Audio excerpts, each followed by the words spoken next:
So 4 years ago, we bought a little cabin in the woods in the Australian rainforest.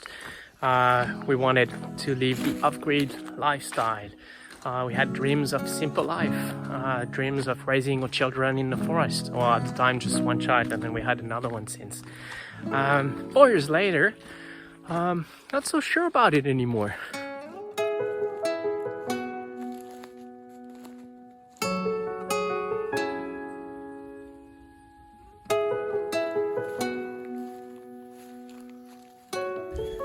It is a tough wake-up call. We thought we were prepared for this change of lifestyle, but it is a lot more difficult than we anticipated. I don't understand why they call it the simple life. Well, I do, the simplicity and the closeness to nature, but everything is complicated.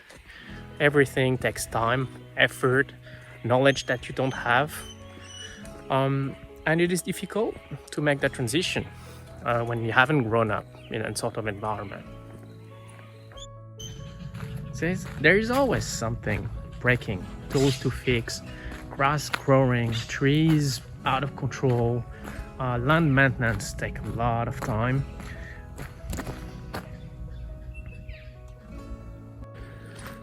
One of the key factors in wanting to live this lifestyle was to transition away as well from a full-time salaried job, and 4 years later I'm still working full-time for a salary. So that's one of the, I guess, the failure of the last 4 years that takes a long time, was to reinvent a revenue stream or create something that then you can use to generate income, maybe a product or service. We've had many ideas, but we are still to see anything become a bit more tangible. I'm sorry if I may appear a bit out of breath now, because I'm going on my evening walk and I'm going up this hill, which is about 1 or 2k, which has a 14 to 16% incline. So those require a little bit of breathing. I guess the heart pumping, so that's good. Something that I didn't think was going to be difficult, which is a little bit, is the isolation as well. We do live tens of kilometers away from any kind of town or little village. And when you're working from home during the week and working on the house during all the land during the weekend, then you tend to miss, and you don't realize it sometimes, you tend to miss on the social interactions, and we are social beings, so I think we need it. I think I need it. Ooh, now it's getting steep. Well, on the last stretch, almost up there, and then now it is very steep. One last thing that's making me, I guess, doubt this choice of lifestyle or this transition is the physical and mental health aspect. To me, when we chose to get away from the city, it was to embrace a less stressful life, to embrace more physical activities, to be closer again to nature, to eat well, sleep well, and have a general improvement of physical and mental health. But sorry to say, that feels like it's going in the opposite direction. I think I've probably at the worst that I've ever been. Probably got a good 5 to 10k to lose. Kilograms, sorry. Money, I've already lost that. And drinking too much caffeine, not enough good sleep, too much stress. So I'm really not sure we are approaching it the right way. So with all of this nagging out of the way, the key question for me, for us as a family, is what next? I mean, we could sell the property, could make a decent profit, move back to a more of a city life kind of situation, or to move back to France, could consider another country. But it feels like, well, first of all, it feels like unfinished business, and it sort of feels like we're missing the point of what we're trying to do. Or I'm missing the point.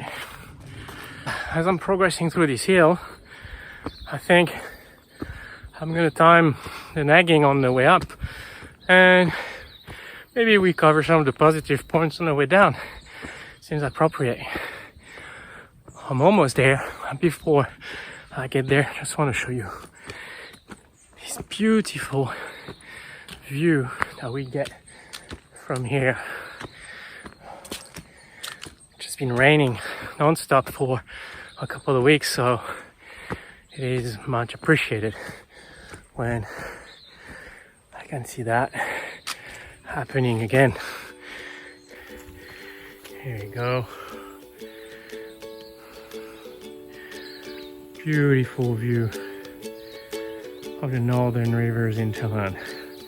Many national parks around, many hills, many treks to do, many rocks to climb, maybe many swimming holes to get to.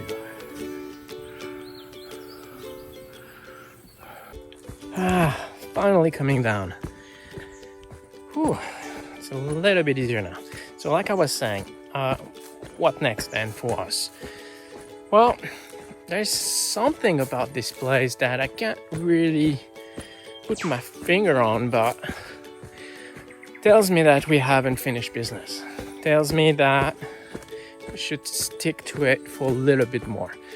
So we won't be throwing in the towel just yet. Instead, I think we're gonna double down. Trying to embrace it a bit more, trying to live this lifestyle, trying to share this lifestyle as well with you guys. Because I think that's Lidvin's point of view as well. I think there's still something we haven't tapped into.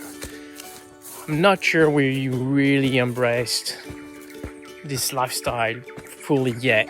And of course, difficult to do with my full-time job. But one positive news that we've had, so we had a bushfire consultant come. We got the help of a town planner, and seems like it's quite positive. It sort of gave us a little bit of a way forward in terms of potentially creating an alternative source of income. So in the next few weeks, few months, that's what we're going to focus on.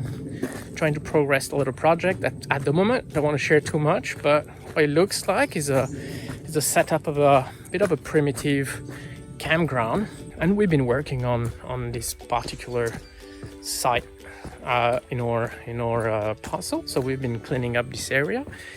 It's quite clear now. All it requires is the right permitting process, the right approvals, and the work. So we're going to be doing heaps, getting some help where we can do it, where we don't know how to do it, where we need certified people. But yeah, it's just the beginning. It's going to be hard. But yeah, let's give it a full go, a full shot. We fail at that, well, at least we would have tried. We may not have all the modern, more convenient utilities that you get when you live near an urban center, with all the shops and the connections to water and electricity and etc. But still comfortable. And when I ask the kids, well, do you want to change? Do you want to move away? They go, hell no. They really love the place. They love running around in the forest. They love, their little hippie life. They love cartoons as well, of course. But they really like it. So that's one of the other positive points that really makes me think about trying a little bit harder and see where we get to. Simply because they seem happy. So let's go. Let's try. let's double down on the effort, and eventually we'll get somewhere. Nobody said it was going to be easy. It requires all this work, it does require all this time and efforts, and it is painful, but let's see what there is at the end. And to the risk of sounding cliche, I guess, as well, I mean, the goal is probably not the end, and that's something I guess I need to work on a little bit more. My wife is telling me about mindfulness, enjoying the process rather than really all the time aiming for an achievement, an end, an ending. So those require a little bit of work mentally, I think, to really enjoy what you're doing as a process. But I think making these videos help with that. I mean, some people have a journal. If I can voice out loud what I'm thinking, what the challenges are, share the successes and failures, I think that helps me, myself, a little bit self-interested there, but those help me to really understand where I'm going, to articulate it. So stay with me on this journey, and let's see where we get to.